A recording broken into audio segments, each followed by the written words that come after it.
toutes et à tous. Nous sommes très heureux de vous avoir avec nous aujourd'hui pour cette nouvelle édition des rencontres de l'IFD, qui sont maintenant un rendez-vous annuel pour l'écosystème de la finance durable et qui est bien installé. Les discussions de ce matin ont été très riches et également optimistes, ce qui est à noter dans les temps actuels. Et nous allons poursuivre cet après-midi dans le même esprit avec des débats de haut niveau reflétant l'engagement collectif des acteurs de la place de Paris. Alors cette année, vous l'avez vu, notre thème central est de renouer avec une vision stratégique pour le financement de la transition écologique. Nous le savons tous, cette transition, et ça a été dit à de multiples reprises ce matin, nécessite à la fois des investissements massifs et une coordination efficace entre les gouvernements, les institutions financières et les entreprises.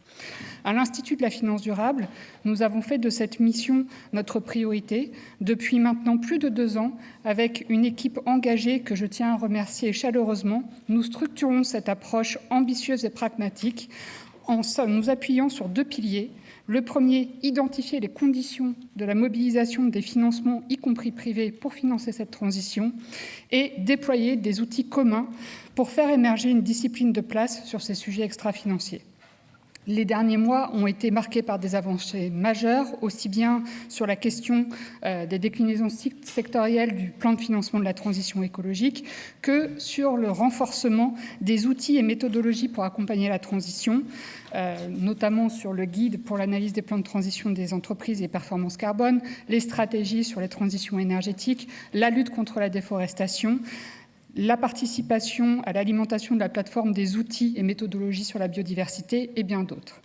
En parallèle, nous avons renforcé notre dynamique au niveau européen et international avec un travail conjoint avec nos partenaires amants, anglais, canadiens, québécois, qui, pour certains, ont participé à des tables rondes ce matin. D'autres sont dans la salle aussi avec nous aujourd'hui et qui nous font le plaisir de nous accompagner sur ces sujets-là au quotidien de façon à avancer ensemble.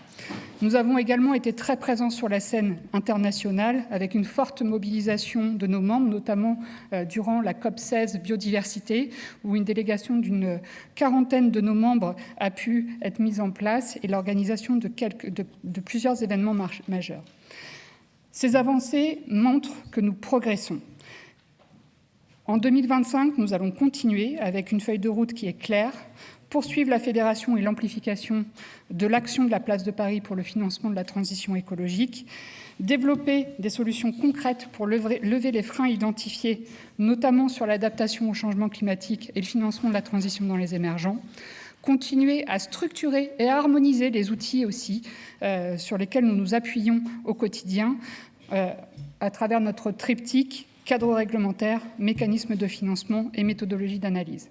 Nous allons aussi poursuivre nos travaux de renforcement de notre influence au niveau européen, notamment dans le cadre des discussions qui se tiennent à l'heure actuelle sur la directive Omnibus. Nous sommes convaincus que la place financière de Paris a un rôle majeur à jouer.